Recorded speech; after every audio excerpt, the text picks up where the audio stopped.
So what's up, man? Busy. Finished writing the novel. I'm in the read-through process now. Which novel is this? Second book in the Last Hunter series. Okay. So you're like finishing all these different books while working on them. I'm working on a bunch of books without finishing them. It all works. It sort of seems that way, doesn't it?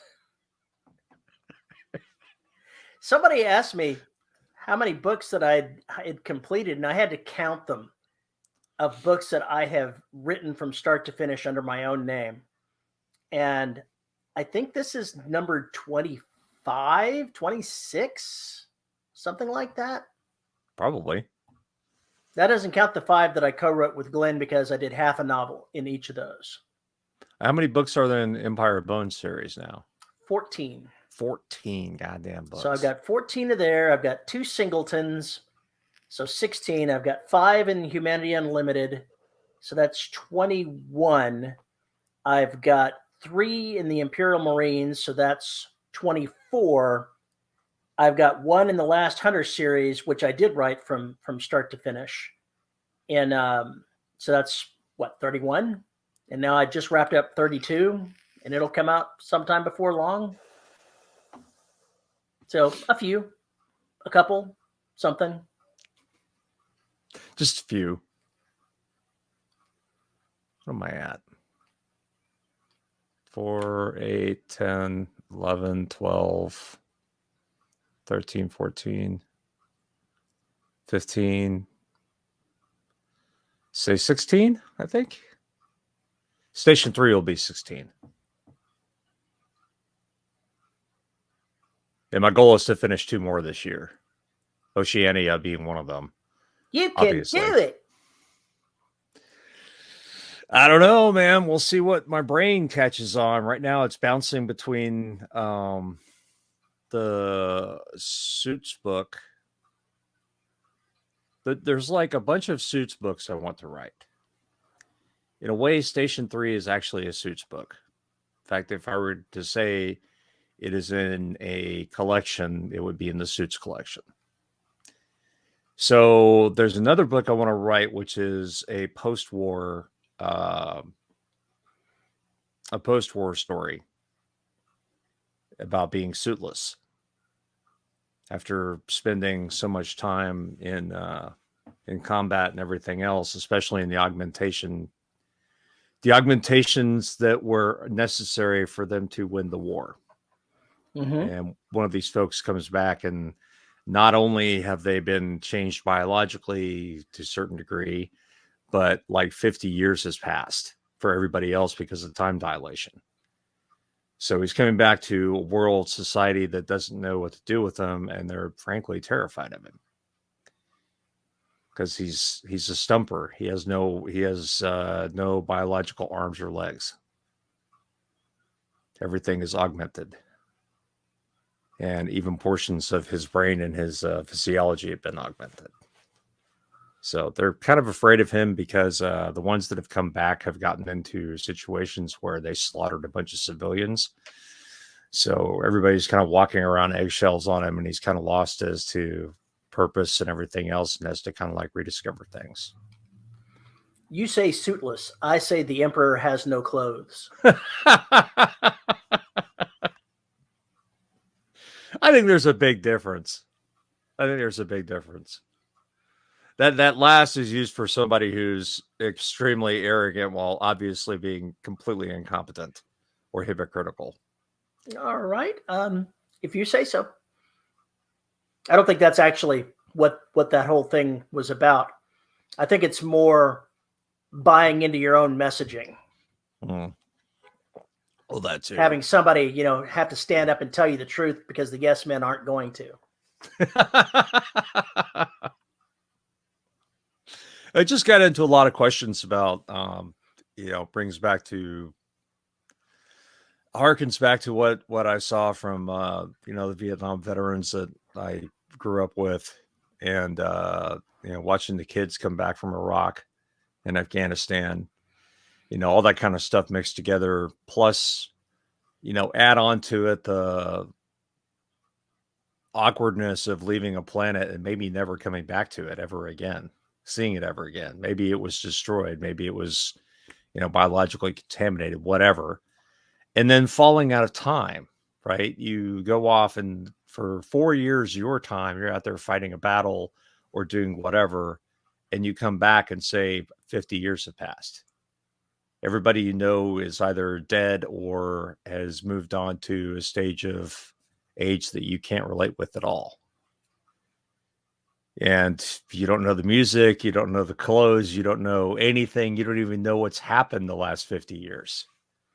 Hell, that's true after about 15 years. Yeah, that's true. Yeah. Well, these days, yeah, especially.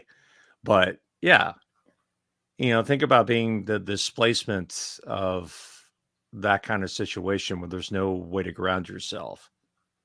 And people would just rather forget that you were necessary in the first place. Talk about your inconvenient truths. Disposable societies are disposable. Or maybe it's just disposable people. Regardless, I've been thinking about this book for a couple of years now. And I actually finished the first chapter today. Yay! Well, I have 25,000 words on another attempt. No, not even that long. I guess it's more like 12. Yeah, maybe 12. But it took a long time. I shudder every time you say things like that. I know you do. But see, I'm used to practice. I have to practice to find my way into stuff. It's just the way it is. I just pick a starting point and run with it. Well, is it the best starting point? Maybe not. It's my starting point, though. That's kind of what I did this time, but allowed me to put more hooks at the beginning. It just makes me feel more confident. I spent really the whole chapter getting to know this guy. And Let's maybe get to know Bob. Bob, pretty the much. stump guy. He doesn't even have a name yet. He doesn't have a name yet. I haven't figured out his name. That's sad. We shall herefore call him Leroy. No, we're not going to call him Leroy. That's not happening. That's really not happening. In so many ways, that's not happening. It could be awkward depending on the name. I've got a friend who he doesn't have a common name. His last name is relatively uncommon, and he was checking into a hotel on business travel one time and was checking in at the same time and got some confusion because a guy with the exact same name was checking in at the exact same time, standing right there. What are the odds? Wow. I'm sure that broke somebody's software. I'm sure it did. I have no idea what the circumstances were, but I can imagine two guys just looking at each other. Seriously? Really? John Smith? John Smith from Tuscaloosa? John Smith from Branham. Corpse coffee.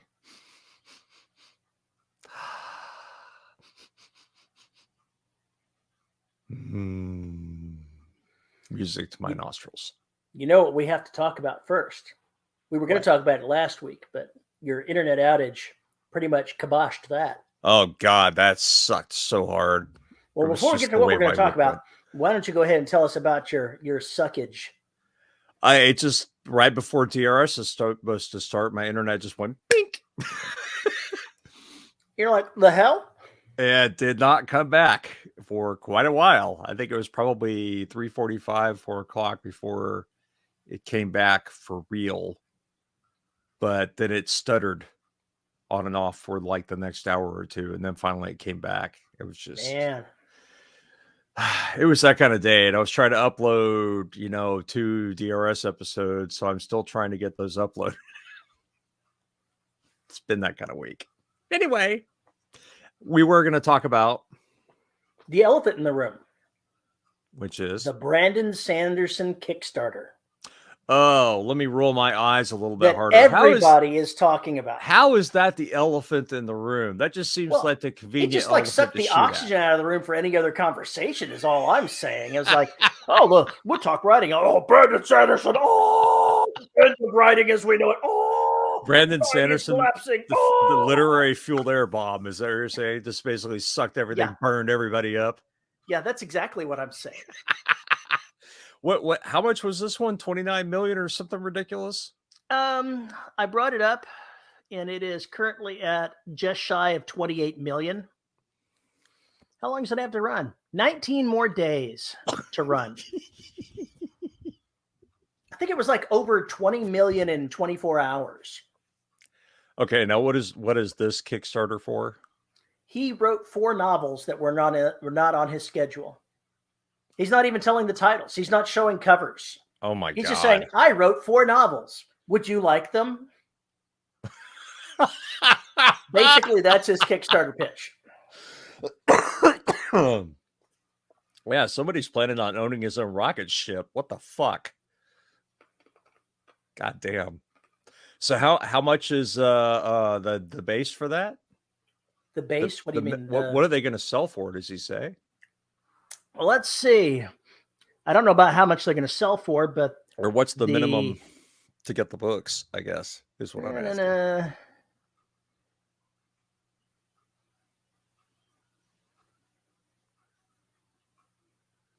Looks like premium hardcovers would cost you for all 4 of them $160.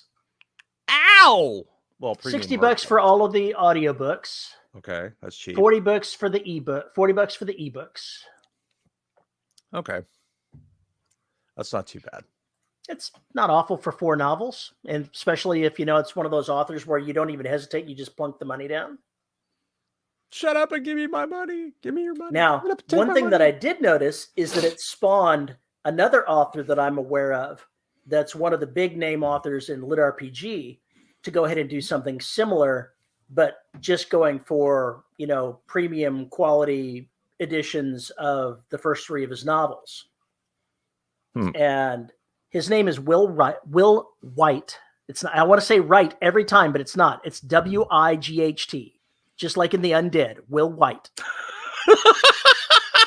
William the Undead. Mm-hmm. But he wrote a series. He is in the process of writing a series called the Cradle series, and he's got 13 days left to go on his. I think he set it up for a shorter time frame. I don't think that he started it sooner, but he's almost at $500,000. Nice. I actually considered dropping some money on that. And I was like, no, I'm just not collecting hardbacks. I'm not collecting physical copies. I really don't care. I love his books, but I just don't care I don't care enough to have, you know, collect them. So Brandon Sanderson writes 4 books, tells no one. So one wonders if these are shelf novels that have been lying around a while, or... That wasn't the implication I got in the way it was written. It's that he squeezed them into his schedule because he just wanted to write them. Okay, fair enough. And I'm gathering from the way it's also phrased, it's something quirky and unusual that's not going to be something he could sell traditionally. Or not something it would make sense to sell traditionally. So... yeah, something he doesn't want in bookstores necessarily at all. Something he doesn't think that traditional publishers would pay money for. I remain dubious of that statement. I'm just judging by the general nature of what he said. Let me go ahead and drop this into the private chat so you can eyeball that yourself if you like to see what his words are. But it's been a while since I read the Kickstarter. I looked at it when it first came out, so it's been a couple of weeks. I haven't paid any attention since then.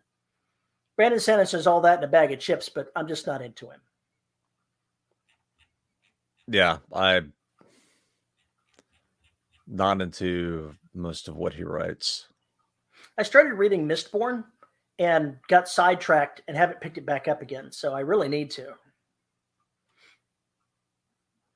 I mean, sure, I need to invest like 75 hours into an audiobook. I really should, right?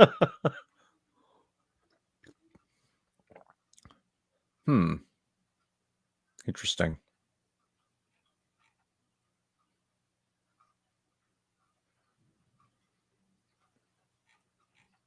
Huh. Well, it'd be cool to one day be popular enough to do something crazy like that. It's basically say, here's 3 books you've never read before. How much you want to pay for them? A lot of people start their Kickstarters low. Say set it for $1,000. Nobody's going to get, Brandon level success without building an audience like he's built it. And part of that's luck, part of that's good writing, part of it's his traditional set of readers. So there's a lot of reasons why he's popular. Oh yeah, I'm just maybe thinking it's his abs. Maybe it's his abs is why he's popular. I'm also looking at the logistics of trying to fulfill all that shit and come up with everything, and I'm just like, yeah, that takes people.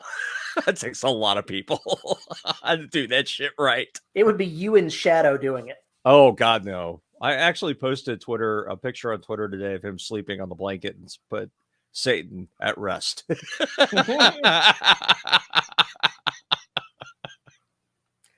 I was watching a television show last night. I finally got around to watching the Adam Project when it came out. It's Ryan Reynolds. It was popcorn, just like I thought it would be, but it was good. I liked it for what it was. I didn't go in with any expectations that it would be anything different than what it was. But there was one thing that was dropped in there that I thought was pretty amusing, pretty amazing, even, is that there was an inscription on a Roman sundial that said, "It's later than you think." And I was like, okay, now there's one that can spark some thought. I'd read something where he wanted to do this series because he wanted to do something light and funny and zany and something that wasn't going to add to the drama of an already too dramatic world. Something like that. He succeeded. He totally succeeded in that. Oh, good for him. This is like Terminator Genesis without all the dark stuff. Never saw that one. I did. You didn't miss much. I'm gathering not. Just my guess. Yikes. It was popcorn. It was all right. So what has been the reaction to this Brandon Sanderson Kickstarter that makes you think the sky is falling? I don't think the sky is falling. Certain people in traditional publishing certainly think that the sky is falling, however. Just based on their rhetoric. Oh, no. What has their rhetoric been? The rhetoric is... I read other people talking about what they said and skimmed past it. Okay. But it was uniformly negative and putting it down and dismissive. Oh, he's only getting this because of all the hard work the traditional publishing did for him. No one else will ever be able to match anything close, and they shouldn't even think about trying. That's pretty much the way I read what the commentary was. I get the feeling he's going to be one of those guys who maybe in the next decade, if he hasn't already started doing it, is going to found a new press. He already has a press. For other people? I don't know about that. For himself. I'm saying for other people. I more and more get the idea that some of these guys, some of these people, shouldn't say guys, some of these people who have made it to that level that are now moving into the crowdfunding space, it just makes me wonder if after they've made such and such amount of money or whatever, decide that, you know what, we could do this for other people too. Maybe that's what it's ultimately going to take to break down some of those walls or reform that side of the publishing industry. I believe that his success at doing this is going to lure other bigger name traditional authors into trying other things as well, because one does not simply ignore $30 million.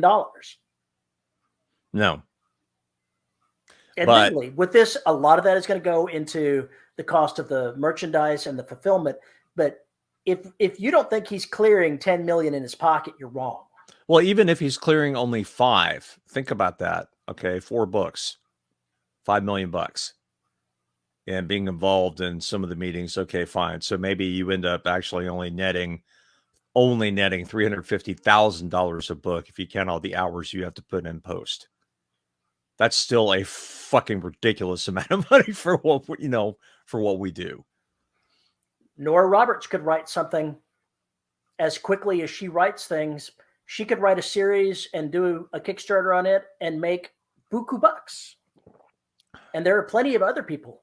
I'm not sure who the big mystery authors of the day are, but somebody like that could do a mystery series. Any one of them has a lot of readers. A lot of readers. I haven't read mystery in so long, I'm not even sure who they are anymore. So that's either. the reason I can't say. It's just like I haven't read a crime novel forever, and I have no clue who the big bears are. What about James Patterson then?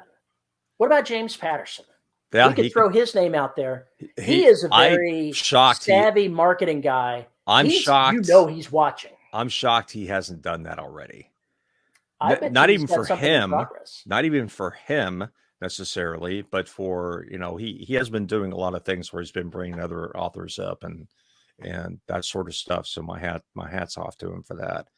He's another person who I would expect is ultimately going to put something together like that. That's not necessarily just for him. That is something that's supposed to live on, I hope, past his career or whatever. The folks who are going to be able to solve the problem are the actual writers at this point, I think, because they know the system, the way the system should work. Just my 2 cents. Just my 2 cents. So what's the author that everybody's always trashing that does the signs and sigils mystery relating around the church and stuff? What is his name? Oh, Dan Brown. Dan Brown. I'm surprised Dan Brown hasn't done something with this. It seems like that would be something up his alley because everybody puts him down, but the readers love him. Mm-hmm. They do. He's not a bad writer. He writes entertaining stories. I mean, it is what it is. It's just almost like it needs to have a thing at the front, which is kind of what I did with Garaga to a certain degree, going, okay, there's a lot of stuff here where I am going completely off script. I with Scrolls, I chose to base the story around the Apocrypha, which is that Caesar burned the Library of Alexandria. Okay. The real story is still murky, but they think that the library actually referred to a storehouse of papyrus and not the actual library. Well, fuck that. I'm going with the myth. Even if the myth isn't correct, that's what I wanted to go with. So I put words in at the end that yes, I understand. Here are the 3 things that could have happened or maybe did happen to make this legend. But this is what I chose to go with. So as long as you tell people up front, kind of like, hey, I fudged history there, here, and there, and this should not be considered history, we're good. If anybody reads a Dan Brown novel and goes, gosh, that's not historically accurate, maybe you are a little off base there because we're fiction writers, guys. We make shit up and we will modify things to suit. And he's admitted that he does so. He goes to places in person to look at how these buildings are laid out, and he's changed the actual physical layout of a real place because he needed something to happen in the story. Yeah. And he's admitted it. He says, yes, I did. I've done this. He writes historical thrillers. He does not write historical fiction. Okay, I'll buy that. Does that make sense? Just like I write historical genre fiction, I do not write historical fiction. What is the difference? Historical fiction, typically you're not going to include details that aren't from history. You are not going to fudge with history. You are going to be as accurate as humanly possible from history and play painstaking detail to those things, because you want to be as historically accurate as possible. If you're writing a genre book, in my mind, hopefully if you say historical in there, you're going to at least attempt to include the major pieces of the setting, even if you start changing things. So, for instance, The Three Musketeers wasn't historical fiction. It was historical genre fiction.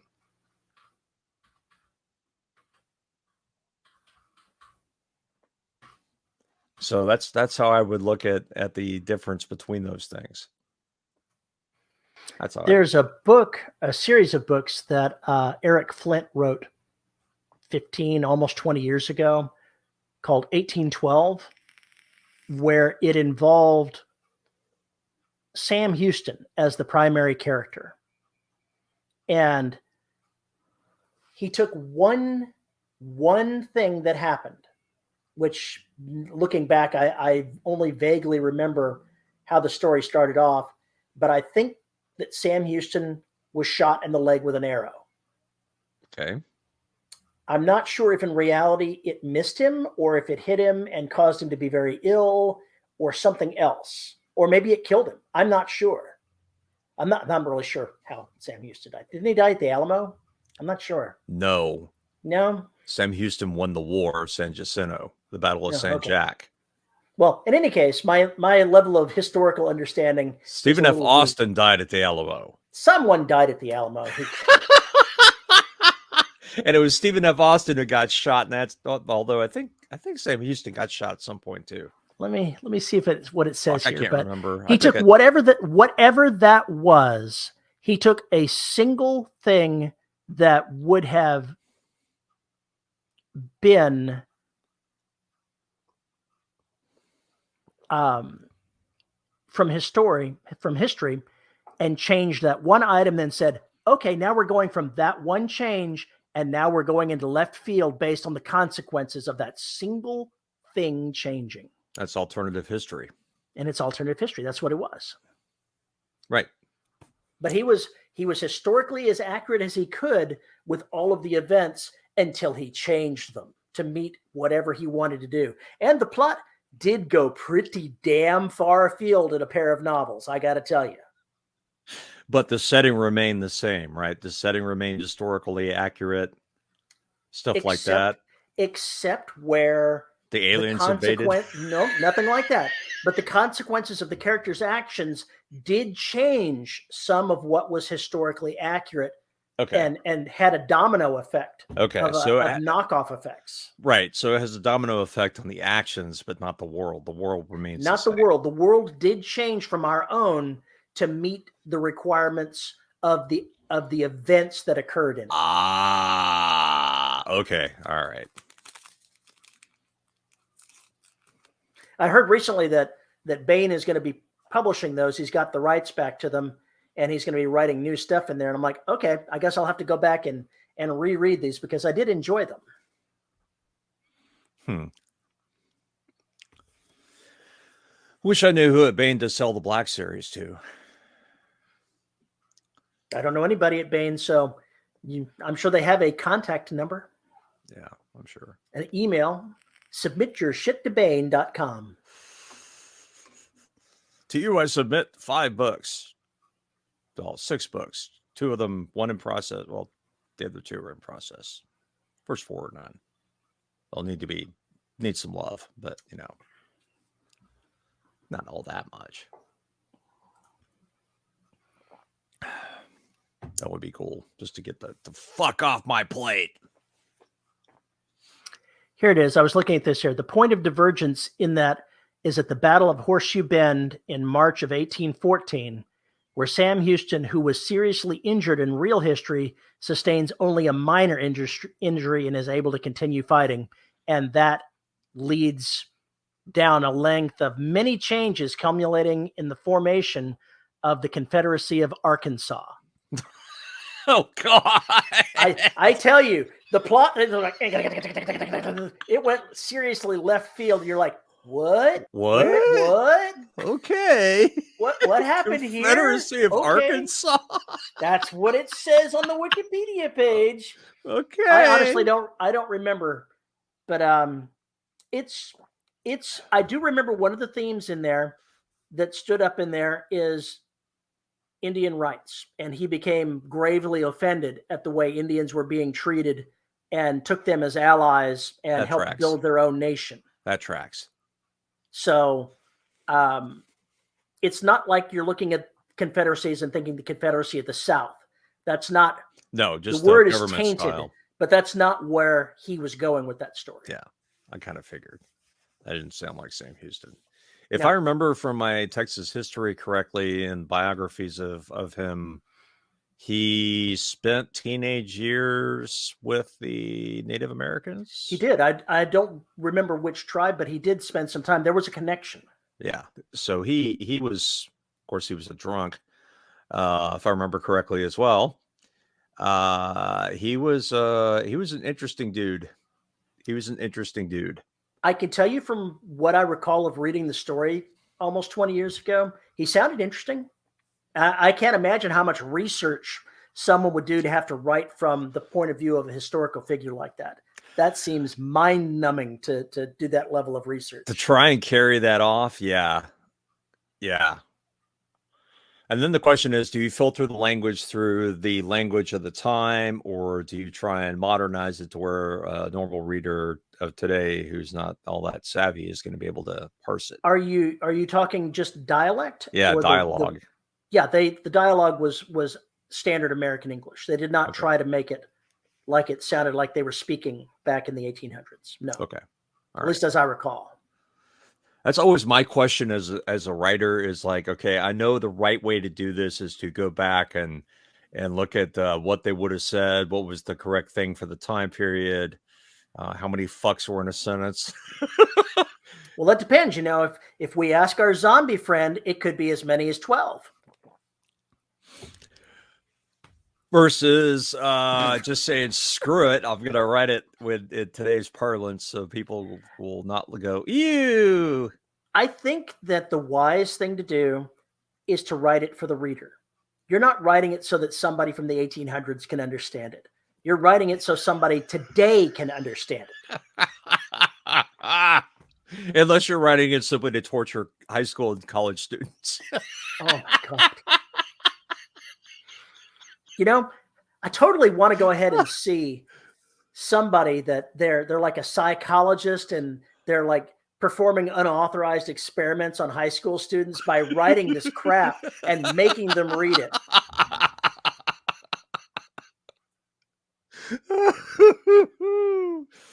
Oh, yeah. Oh, yeah. There you go. I got nothing on that one. I don't know where to take that. I'm going to do what, I'm going to do what Shadow does to his litter box. I'm just going to, shove that shit aside. I have a story that I picked up when I was in college, going through looking at getting another degree, where they were talking about some students, some students in the psychology department that got themselves in trouble for unauthorized experimentation on a human being because they collectively decided that they were going to see if they could train their professor into doing something. So when he's doing his lecture, they only asked questions when he went to the right side of the board. Oh, no. And eventually it got to the point to where he'd finish writing whatever he's doing and start strolling toward the right to ask if there's any questions. And when he found out, he burst into flames and threatened to have them all expelled. Oh, my God. Holy shit. Oh, that is pretty evil. That is really fucking evil. How Pavlovian can you get, man? He was pretty pissed from what I understand. I don't doubt it. That's a pretty serious fuckery. He was pretty serious about threatening to toss their asses out from what I understand. Well, imagine if everybody, okay, say you interact with like 14, 15 people every day. If all of them got together and decided, we're going to pretend Paul doesn't exist. And Paul tries to talk to each of these people that day, and none of them respond to Paul, or pretend Paul isn't really there. Just keep going on what they're doing. How long before my head's just going to simply explode? I think you would have an issue about person 2. First person, you'd be like, oh, he's just being an asshole. Second person doing it, you'd be like, okay, what the fuck's going on here? What are you guys doing? Then you'd be heading down to get a coffee somewhere where they're not going, okay, you can see me, right? I'm right here, right? You know, this is me, but right? The fact that you had to ask the question is the point of the prank. The fact that you had to ask the question, can you see me? Oh, you don't even have to ask the question. But, you know, the fact that you wondered, that's enough. Well, I guess that's what I'm going for. The fact that somebody made you question your reality enough that you had to ask a stranger, can you fucking see me?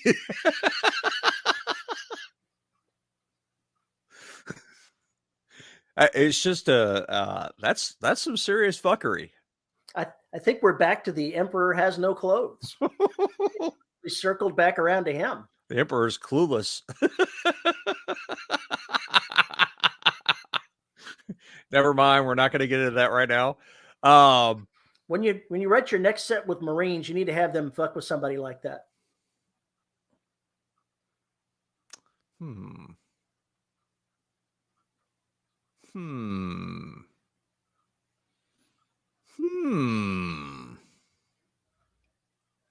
I actually did start. I'm on the 3rd chapter of Gravity's Bane, which is the series that takes place after Derelict. So the kind of shit you could do is you could have one of the NCOs come out with the wrong rank on and nobody say anything. And if he's questioned, I'd be like, I don't know what you're talking about. What the hell are you talking about? The next day he's back to his regular rank. All right. What the fuck are you doing? What the fuck are you doing? You have been promoted. You have been demoted. You have been promoted. You've been demoted. Why aren't you wearing your corporal stripe? I'm not a corporal. What are you talking about? You're not a corporal. Blah, blah, blah. You have never been a corporal. You have always been a private. What? Yeah, that would be some real fuckery. That's a real Orwell fuckery from the AIs. Hey, let's mess with this guy. That's just this one person.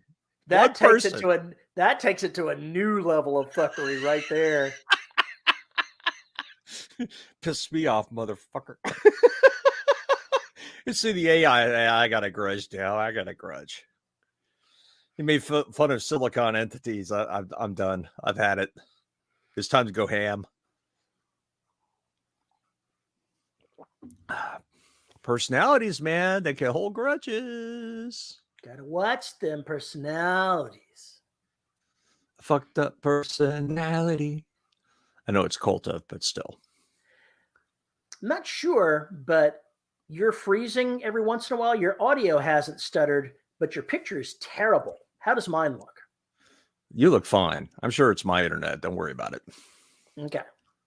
There's nothing that can be done about my internet apart from until the fiber gets in?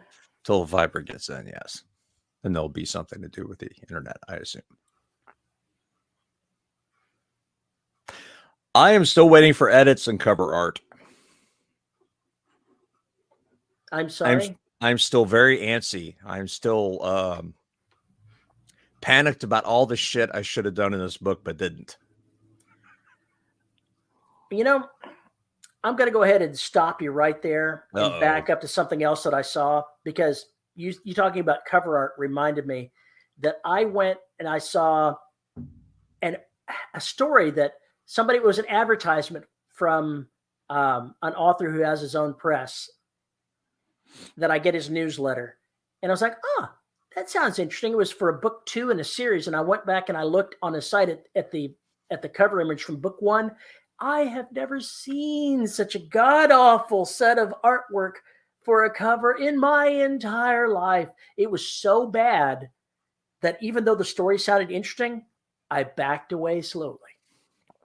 Really? The art turned me off so much. I'm like, I don't think so. What was wrong with it? It was terrible. I'll have to see if I could find. Did it look I'm like not going to mention names. Microsoft I am Paint? not going to mention names because that's not what I'm about here. Let me Was bring it this from up. an NFT? It was not. I'm bringing up my email client here. Give me a second. It's from an author that I read. So So you can get a look at this and go ahead and click on the cover image and take a closer look at that sucker. That said, what the fuck? I don't know what to tell you. It's part of the plot, man. Nevertheless, the quality of the art was substantially lower than I had expected to see. Is it the lettering? Is it what is it about that cover that throws It's you? the images. Okay. Just the images themselves are not that grand. Let me see. What did I chance across there? If you look at book 2, the cover I think is probably even worse. I think you might be right. What the fuck? The advertisement. Oh, come on. The advertisement that was sent out was for book 2, and I was like, I don't know about all that. That's awful. That is actually fucking awful. Well, folks, don't do your own covers. Do not do your own covers if you do not have the skills to do your own covers. Find someone else. Go to somebody on Fiverr. Oh my God. Yeah. Go back through this part, Paul, and make sure you get any of the specific information. I got the time. Yeah. Don't panic. I got the time. I won't, because I don't want to send somebody going and get somebody offended because we're talking about it specific. I want to have this conversation in general. I guess that's part of the reason I'm antsy is I haven't seen the cover art. Did I show you the cover art for the book 2, the one that I'm just now wrapping up? The one you posted in Discord? Yeah. I may have posted it in Discord. It's out on pre-order, so it definitely is. It's pretty good. Better than I would reasonably have a right to expect, so I'm most pleased. Where is that? I'm pretty sure you have it in here somewhere. Yeah, there it is. Yeah, I've seen it. The Last Hunter, Allies of Convenience. That's actually a short story. Oh, okay. Never mind. All right. And I guess maybe I haven't seen the cover. Unless you posted in Discord a while back. I'm not going to go through my entire fucking... I don't think I actually posted it, but I posted it on Facebook once the pre-order went live, because then I wasn't, it's out in the wild. I don't have to worry about it at that point. Oh, yeah. I did see this one. Yeah, you did share this at some point. Yeah, it's a nice cover. That is a nice cover. Book 1 has been out for something like, almost a month now at this point. Probably not quite a month. God, it's only been a month.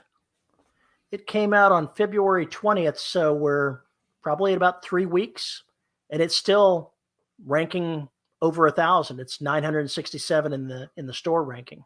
Nice. So I have no reason to complain about its performance. Nice. I'm glad to hear it.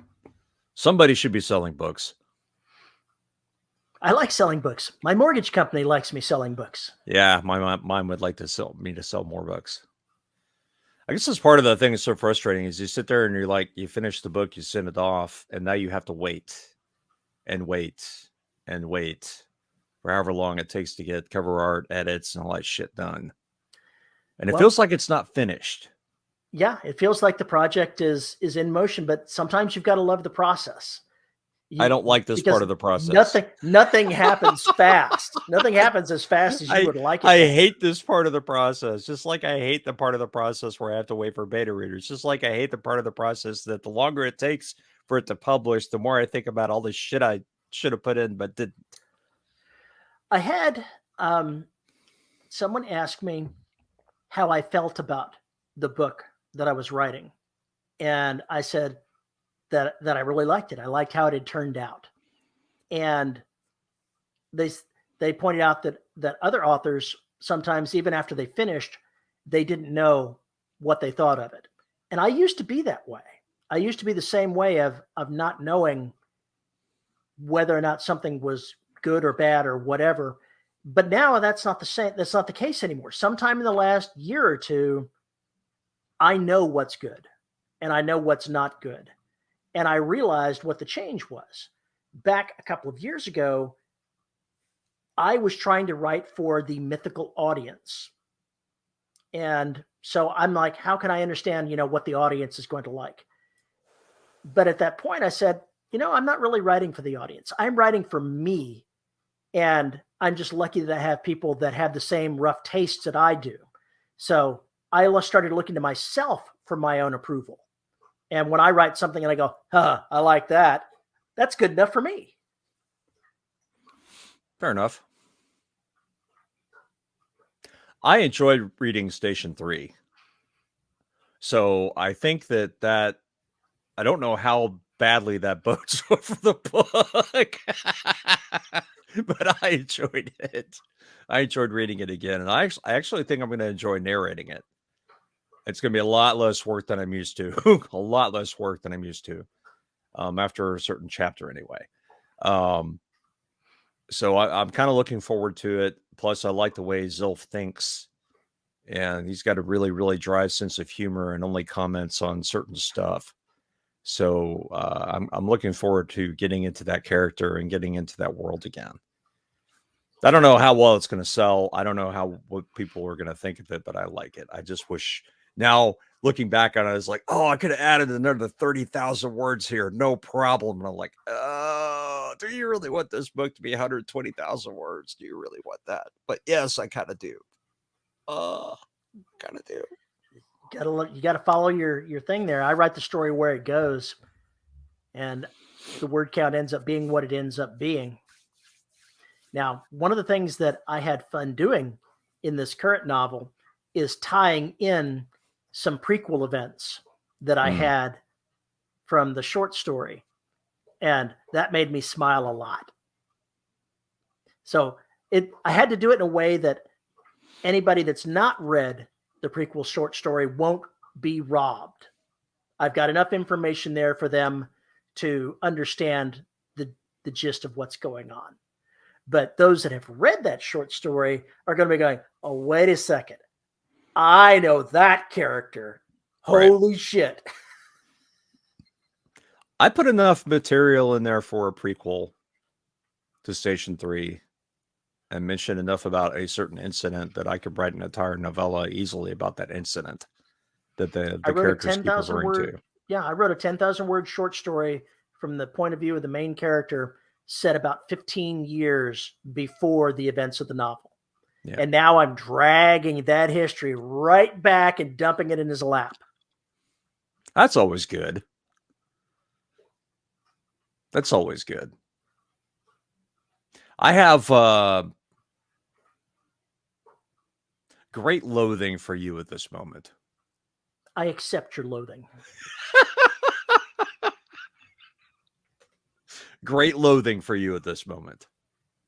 Fantastic amount of loathing for you at this moment. I have to say, I'm so pleased with this book that I'm just wrapping up that I can accept that. Uh-huh. I'm glad somebody can accept it. I'm getting, I guess, when I'm sitting down, I'm getting probably about 1,000 words an hour right now. I'm forcing myself to do it. It's just I keep getting distracted by all the other shit I'm trying to get done, which is a myriad of stuff right now. When I was writing the end of the book, my normal process is to write a chapter and then give it 2 passes and move on to the next chapter. Mm-hmm. But at the end of the book, I went ahead and wrote it and only gave it 1 pass. And then I came back after I finished like the last 10 chapters and gave them the second pass. And then I'll give them a 3rd pass when I get the whole book finished reading. But when I'm only doing 1 pass, I can actually write 2 chapters a day and give it that 1 pass. Rather than counting words, I think I might be better just looking at the chunks. I get hung up on words. Word count makes me get all anxious. But if I can finish chapters, I know for a fact that my books end up having chapters that range roughly from the low 30s to the high 30s.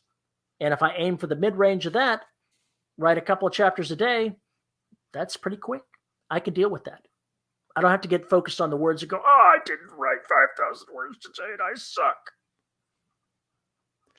I am just trying to make my average chapter length 2,500 words. Mine ends up, I think this novel, it ended up being, the average chapter length is like 2,800 words. I'm just trying to shoot for a sweet spot between 2,200 and 3K. And I not missing on the low side because there's too much shit I want to talk about.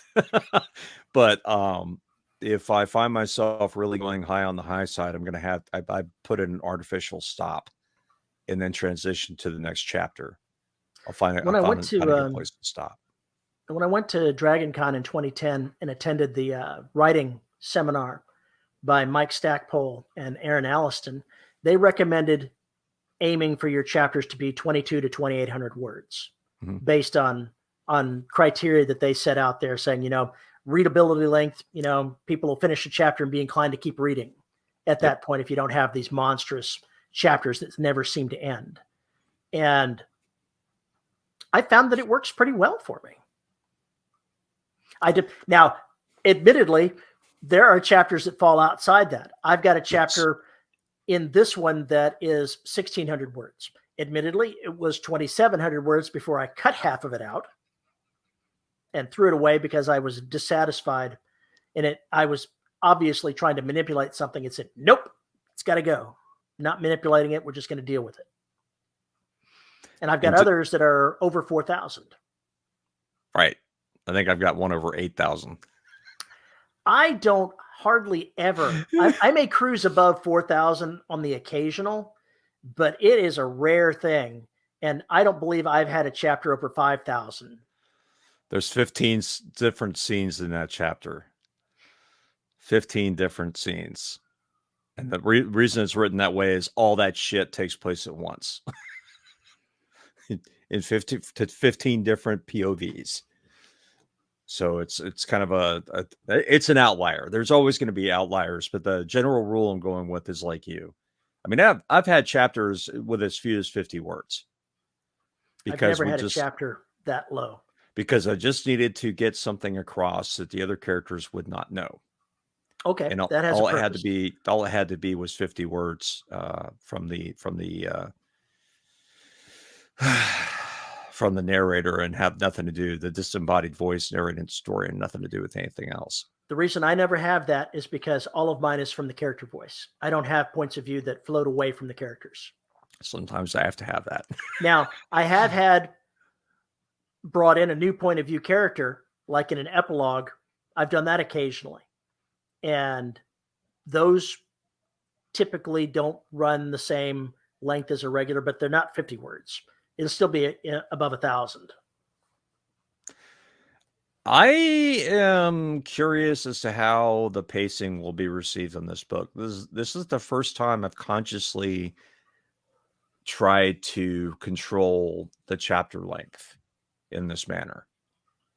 And basically, it's kind of like giving a hard out with a Drabbler or something like that. You have to figure out what details you can include there versus what details you need to drop. And it forces you to kind of minimize things. But then if there's stuff you want to add in, you find different places to put it in. Instead of ending up with a wall of text or description, you're basically scattering the descriptions and building the world up kind of chapter by chapter by including different details that are important to that chapter. They're relevant to that chapter. Instead of, oh, look at the pretty flowers and giving a nice 15-page history of flowers. Here are these pretty flowers. This one's used for this. Okay. Next time, oh, this other rose is used for this. Okay, great. We need that. I've seen that in some lit RPG novels where they're like, oh, we're going to talk, potions. Let's talk about all these 14 kinds of potions. And you're like, oh, please shoot me. please do not talk about those. It's the literary version of a PowerPoint presentation. Fucking quit it. It's one thing that thankfully I've never been description heavy.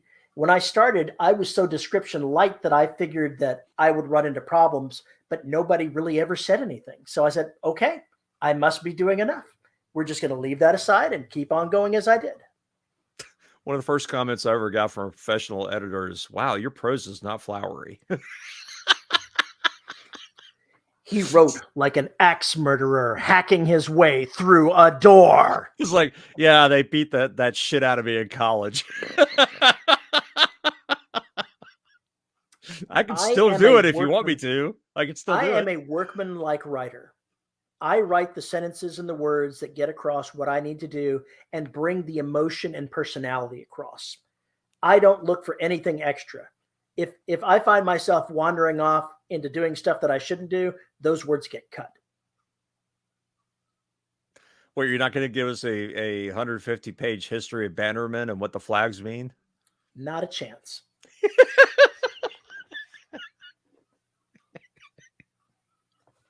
Sorry, epic fantasy folks. No, that's just not my thing. Not my thing at all.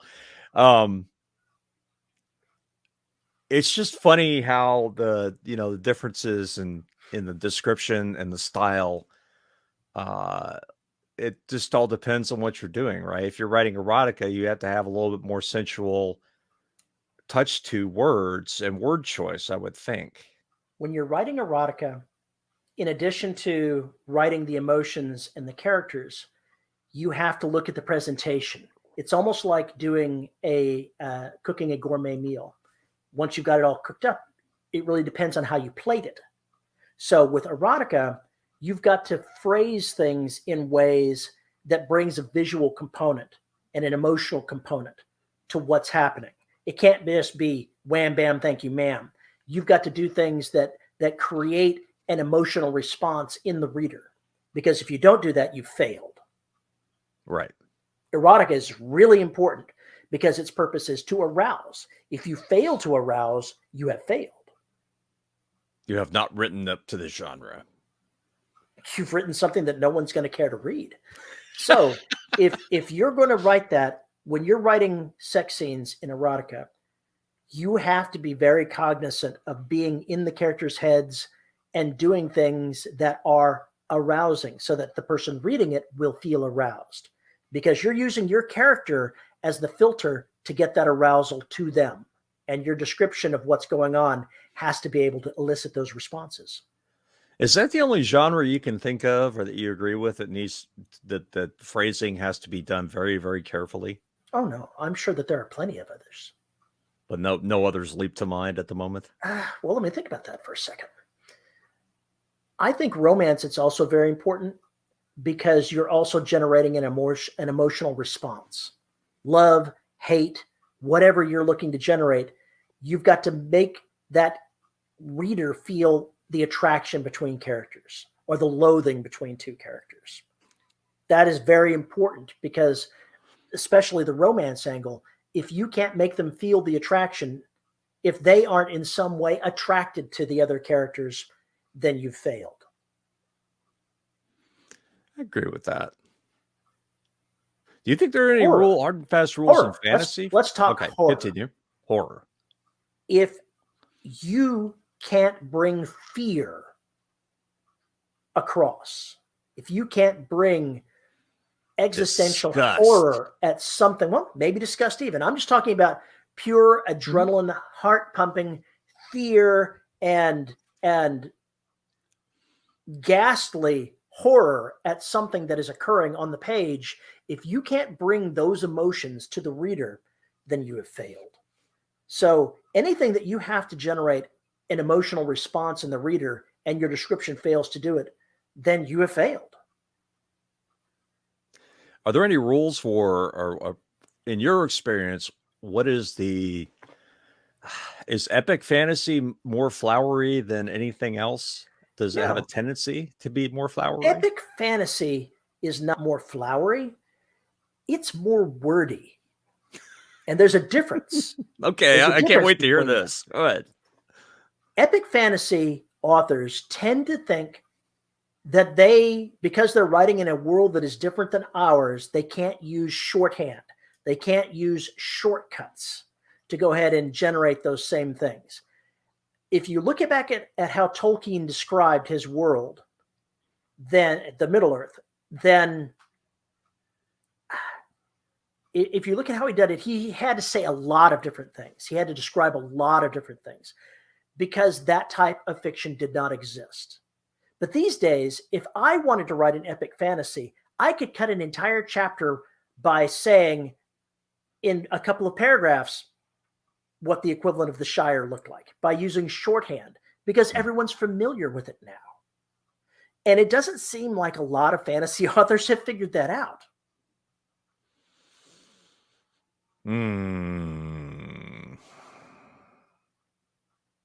They're just reinventing the wheel.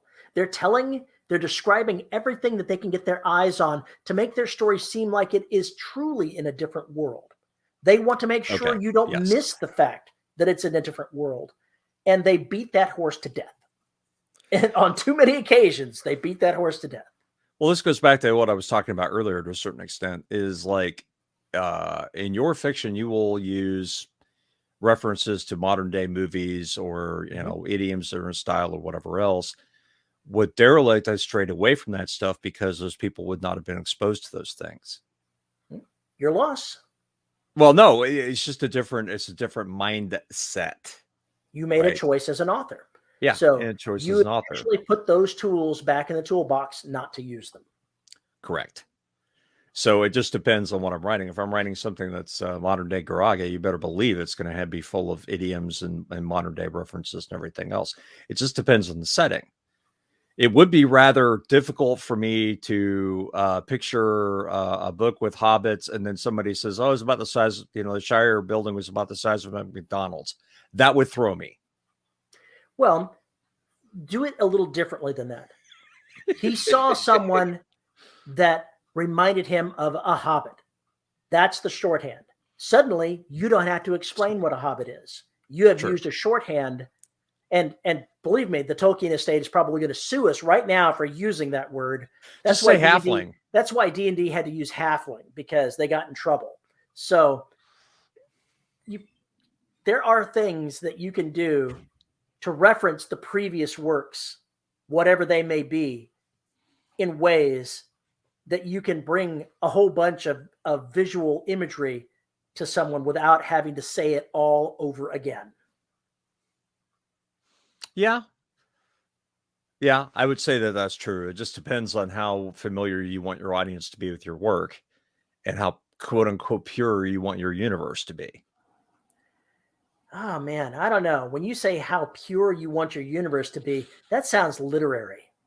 That sounds like a distinction when you're talking. When my nose started going up like this as soon as you said pure. Have you met some epic fantasy writers who talk about the world?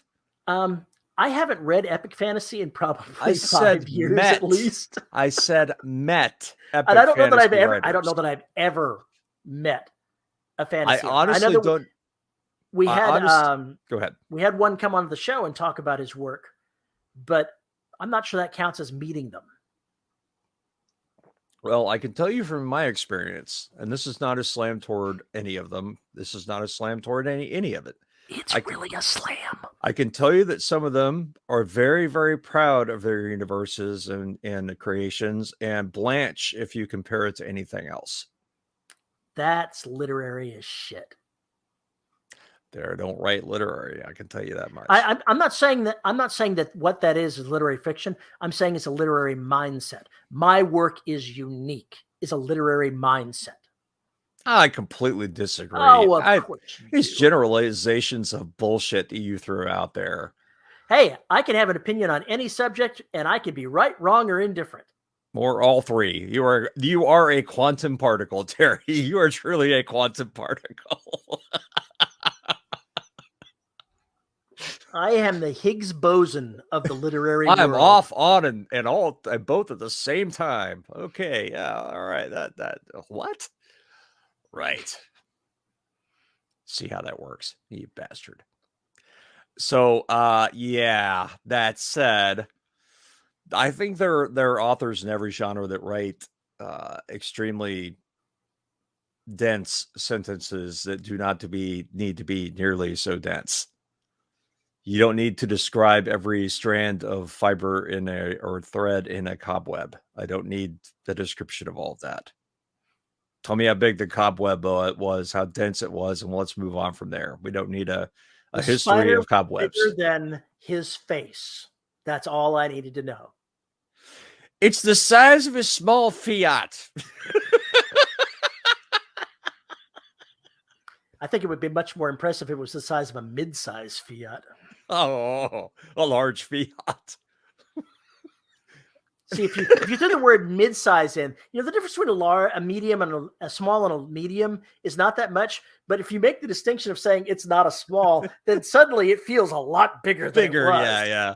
A mid-sized smart car. I was came to my mind. I'm trying to picture that. It's just not working. Meep. It is just not working at all for me.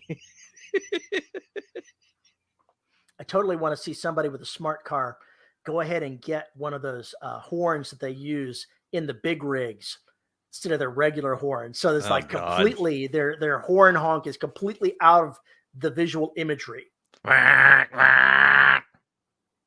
Everybody scatters. Everybody scatters. You think of big rigs going in there. Little Tinker Toy car goes by. Scenes Terry has yet to put in his books, but we'll demand other people put in their books. I demand people put shit in their books all the time. No one ever listens to me. I've got a list. I've got a list of all the crazy, stupid shit you want me to put in my books. And I look at it every day. I can sit down and write and go, no. And then there's the few that you go, why did you put that in my head? I can't get this out of my head. Now I have to write. This is a story to get it out of my head. Thanks for this stupid, Terry. I really appreciate it because I need all the help I can get with this stupid. I don't manufacture enough on my own. Thank you very much. Bastard. So much bastard. Are there any authors that you can point out and say, I wish they would cut about a third of their description? No, because if their books are that description heavy, odds are I'm not reading them anymore. There's an interesting point. There are some authors that I don't read anymore because I liked them as a kid, but I can't read them now. I just can't because the description is meaningless to me now. I don't want to spend all the time having you paint the pictures of, every aspect of the wall. It's just a wall to me. And there's nothing special about this wall. You haven't shown me anything special about this wall, but you've gone into describing it, and we're never going to come back to this wall again. So it's just not something I need to know about this wall. I need to know about what's behind the wall. Make that interesting to me. Don't spend so much time on the facade. Show me the substance that is behind the wall. Yeah. And there are some authors that are very good at showing that facade, painting that facade, and that's what people come for. And also, they're really good at what's behind the wall. But for me personally, I want to know what's behind the wall and get to that. If the prose becomes a barrier between you and the story, that's bad. Yeah. And it's baked into styles. And there are authors who are very popular that write very dense. There are authors who are very popular that don't. And some of the same people read both. It's all a matter of personal taste. It's a matter of personal taste. It's a matter of the style of story. It's a matter of, it can also be a matter of the genre. It is what it is. There's no right or wrong answer. There's only the fact that Terry and I tend to be terse. We enjoy our terseness. We are not Zorks set to maximum verbosity. I'm not sure that I intend to be terse. I think that when I'm writing, I may have an image in my head, but often I don't have a mental image of what the character even looks like. It's more I'm writing about the character's personality than their appearance. And if I'm having to write about the appearance of something, I can get away with carrying across what I need to with just a couple of sentences. Mm-hmm. If I'm describing, for example, an ancient cutter that's on one of this museum that I'm writing about that's become a warship, you would imagine something like that is going to be very run down. Its paint's going to be faded and flaking, and it's going to have some mechanical quirks.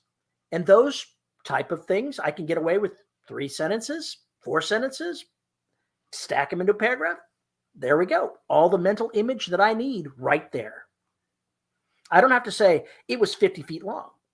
I don't have to say how long it was. I don't have to say how wide it was. I just have to say it does this thing. It's made to go someplace really fast with armor and weapons and drop off a bunch of Marines as quickly as possible. Done. And if they're not going to spend much time in it, there's no point in going into a whole lot of detail about it. I just wrote a chapter. where half the chapter took place in the control area of one of these. I didn't describe how the controls were laid out. I didn't describe what the view was. It was all about the characters talking to each other and interpreting the data that their sensors were bringing in. Right. That's it. And the only reason you would include any of that detail is if there was something that the character noticed that didn't make sense or was odd. Because otherwise, a ship's bridge looks like another ship's bridge, looks like another ship's bridge. You know, you've got displays, you've got controls. That's standard shit. I made a point when I wrote the first book of this, because this ancient warship is a couple of 100 years older than modern times for this book. I made the cruisers very compact. Their bridge has 3 control areas on it. The bridge on an asteroid ship that's more than 1 kilometer long, significantly bigger. So the size differential was very important.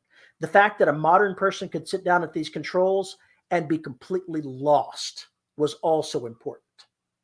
And it's still haunting them to this day in book 2 that modern Navy people cannot control this vessel in a fight. They just cannot. It's got to be the young reenactors because they're the only ones that know. They're the gamers. I have a group of gamers that are fighting the warship because they spent all their time playing Locust War Online and running these ships in simulation, and they know how the weapons work. They know how the ship works as far as how it's supposed to maneuver. They know how all the details work that the modern Navy people that are much older and much more experienced don't. And it's going to continue to be a theme probably for a few more books.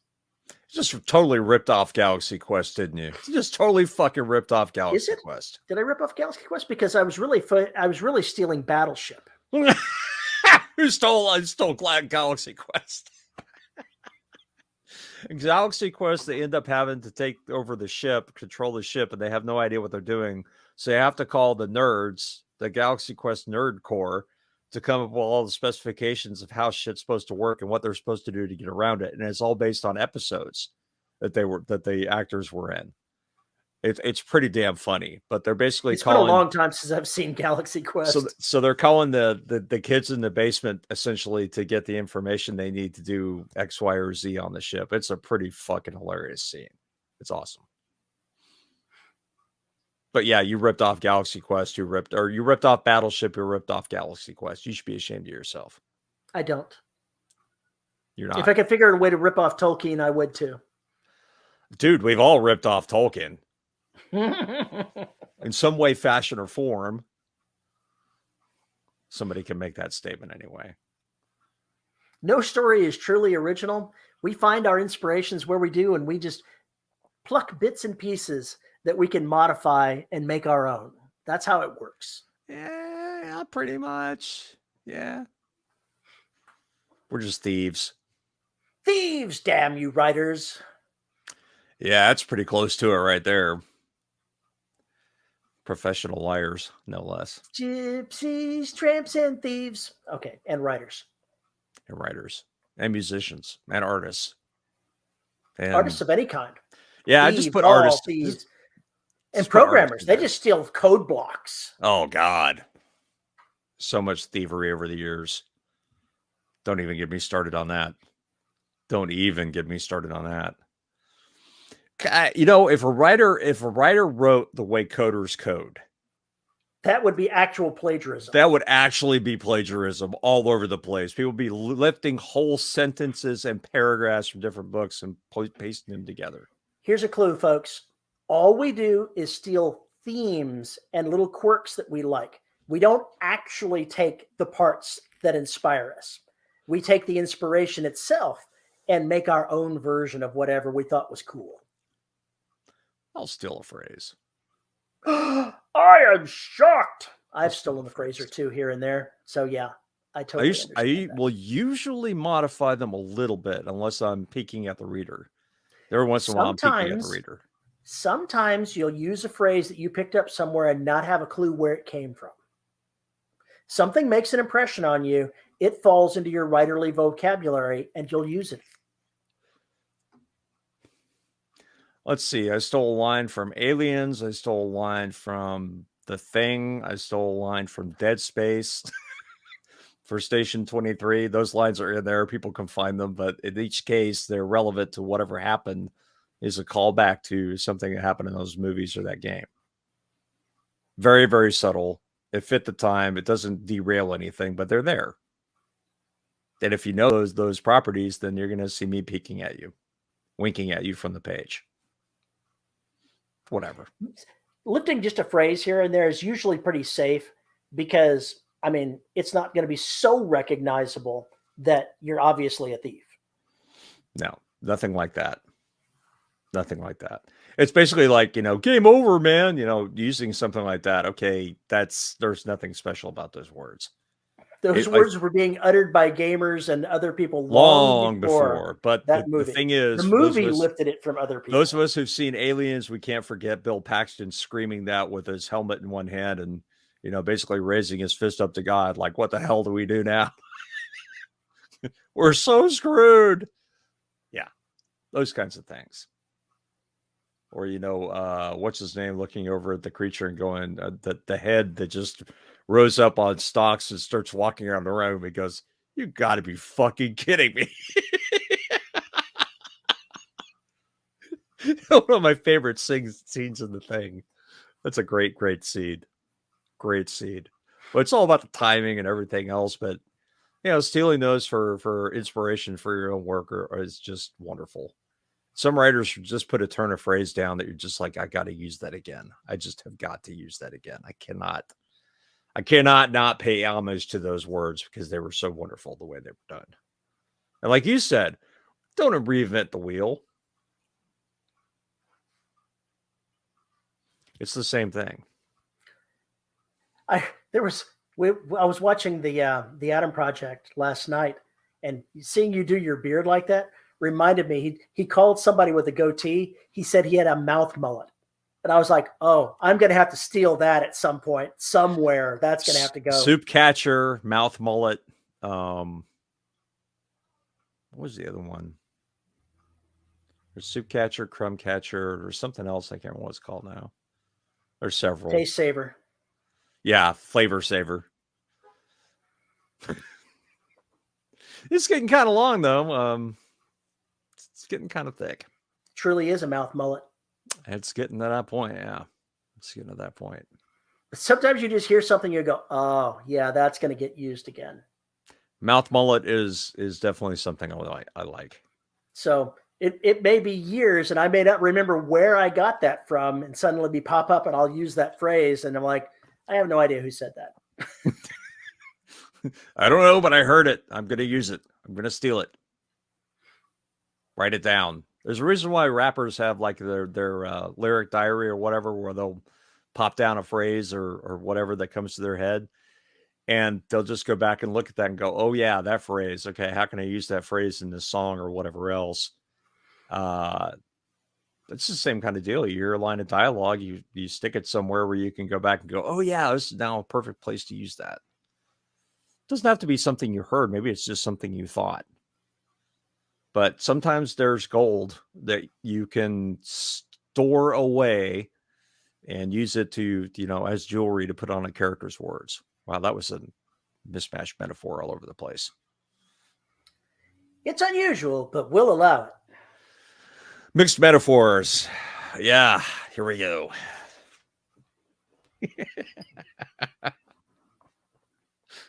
Again, I blame you for all of this.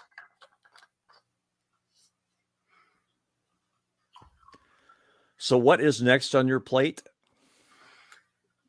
I want to be done reading this book so I can have it off to the publisher in roughly a week. So as soon as I finish it, on to book 3 in this series. Okay. So that's going to be your primary focus? Well, for right now it is, yeah. I don't write 2 things at once. That doesn't work for me. It may work for other people. It does not work for me. It remains to be seen if it works for me or not. It remains to be seen. I'm only working on 4 projects at the same time right now. One of them needs to catch fire. The other three, I don't know which of them is going to catch real fire. But the Soul and Beyond stuff will not go away. So I have a feeling I'll be Here jumping comes back to trouble. that. You coming here, Uh-oh. trouble? Which one is it? Wherefore out there, Romeo? Yes, indeed. Romeo has gotten in trouble today. So he's being very cautious. What did And Romeo I'm being do? very cautious. He climbed up on me and decided to grab my face with his claws. So I got claws in both sideburns while he was holding onto my face and hissing at me. Oh, nice. So he is still partly feral, and when he feels crowded or whatever, he'll lash out. It wasn't hard. He just grabbed me. So I put on the gloves, took him downstairs, and he got his claws trimmed so that I don't bleed as much. But I'm very careful when he comes up after these incidents because he wants love to be reassured, but he's also more prone during, like today, to maybe lash out again. That's unfortunate. It is what it is. It's not bad. He's not angry with me. I'm not sure what emotion is going through his head. He feels something, and he wants to put me in his place and show that that he's in charge. And I'll let him grab my arm and do that. I won't let him grab my face. He gets sprayed with water, and I show him that is not the way to behave. I'm trying to train him to at least stay away from my face. Luckily, like I said, he's not scratching me. He's just putting his paw on me, and when he's got sharp claws, it occasionally digs in. Yeah. He's not trying to hurt me. He's trying to warn me that I have crossed some line in his head that I haven't quite figured out when he's coming to me. I'm not sure how this works, so there you are. It sounds like a very interesting relationship you have here. What is going on here? It's easy. He's a rescue. I accommodate him and as much of his behaviors as I can until they get to a point to where something unacceptable happens. Yeah, that's kind of how we've dealt with all of our animals. Pretty much all of them have been rescues of one stripe or another. He's been the most challenging from a point of wanting to not. He wants love on his terms, and sometimes his terms change in the middle. I think I dated that woman. He comes to you for love and then smacks you for it. I think I dated that woman. Pretty sure I dated that woman at some point. My wife was watching a cartoon on Netflix called Paradise PD. I've only seen little bits and pieces of it, but it's as horrific as you might imagine. And I sent a video clip of it to J.R. Handley, and you know how he is. He's seen it all. His response was, "Holy fuck."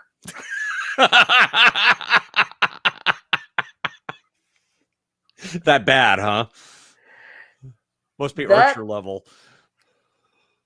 Somebody was doing something to try to break cable news because cable news was filming it. And it was just what the fuck as you want. At first it had a video clip of Hannity talking about it. Then it had Rachel Maddow talking about it. And then it had it had Wolf Blitzer on CNN, except that he wasn't saying anything. He was just staring at the screen with his mouth open, and the Chiron said, "What the fuck?"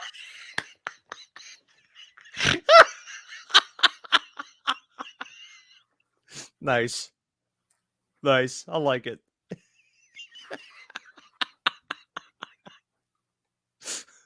That sounds perfect to me. That just sounds perfect to me.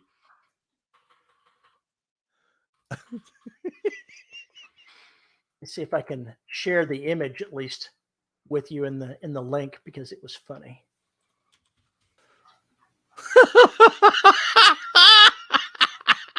Wow!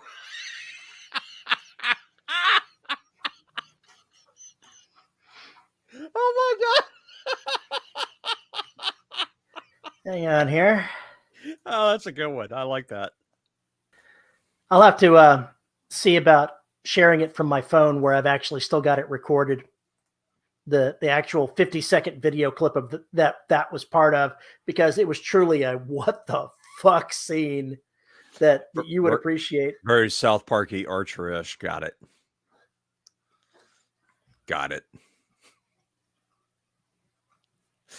Was there anything else you wanted to babble about today? No, I'm good. I wish our weather would make up its damn mind.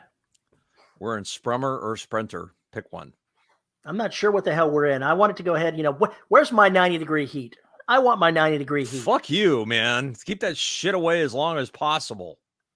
Because we're I going to be hate the stuck with winter it part. forever. I hate the cold part. I can't go sit on the patio when it's cold. I can't go sit on the patio when it's 90 fucking degrees. I can put clothes on. There's only so naked I can get. You can get all the way naked.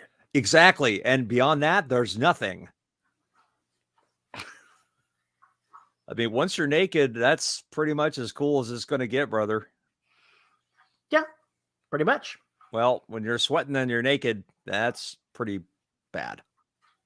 Horrible to me, anyway. Thanks for that visual. You're welcome. That's why I'm saying it's a horrible thing. I'm a Texas guy. I'm used to it. So am I. I grew up in the country without air conditioning. So it is what it is. It doesn't bother me that much. Hopeless. Absolutely hopeless. I'm bored. If you'd like to send us an email about our technical difficulties, you can, or messages or whatever about this episode, you can find me. Yeah. I just fucking give up. In the show already. Fuck you. If you want to tell us about what your thoughts on this episode are, you can send an email to show@deadrobotsociety.com. You can tweet me at Paul_E_Cooley. You can find us on Facebook at the listeners of the Dead Robot Society Facebook group, where Terry wrangles things. You can find us on YouTube at youtube.com/DRS podcast to see our ugly mugs and 2 goddamn mini cats, one of which is playing on my desk at the moment. We have to thank our wonderful host, Pod Hoster, who makes 14 bazillion episodes of the Dead Robot Society available for your ear holes. And if you'd like to support the show, you can find us at patreon.com/DRS podcast, where for as little as $1 a month, you can get access to exclusive content, live shows, mostly unexpurgated episodes, and things like that. And at the $10 level, you get your name read. And our $10 patrons are Summer Wilson, Tony L. Joy, Andrew Smallwood, Veronica Jaguar, Rick Shaw, Lisa Slack, Chris Winder, and Isabel Cushy. Thank you to all of our patrons for the support and making this show possible. Thank you, folks. We need to have a live show, man. Yes, we do. We need to schedule a live show for like next week. But there is one more thing we have to cover. Every episode, we have to talk about what caffeine junkies Terry and I are. We are caffeine junkies to the max. Fortunately, we drink Corpse Coffee from corpsecoffee.com, that's where we get all of our caffeinated products, so we can do writing and podcasting and editing and all those things. So if you would like to be like Paul and Terry, and who doesn't, go up to corpsecoffee.com, check out their group. You are so eloquent today. I am speechless. I'm sorry. I've currently got a cat beating the shit out of a monitor. Go to corpsecoffee.com, check out their. Kill him. I'm gonna kill him. Go to corpsecoffee.com, check out their array of boutique teas, their wonderful coffees, their wonderful and great webcomic, and tell them that Dead Robot Society sent you. Visit corpsecoffee.com and get the dead in your cup. And with that, we're going to get out of here since my cat has decided that I'm done for the day. You're almost done. Ow, God damn it. Don't you touch me, Dad. I will make you bleed. With that, we are out of here. As a predator.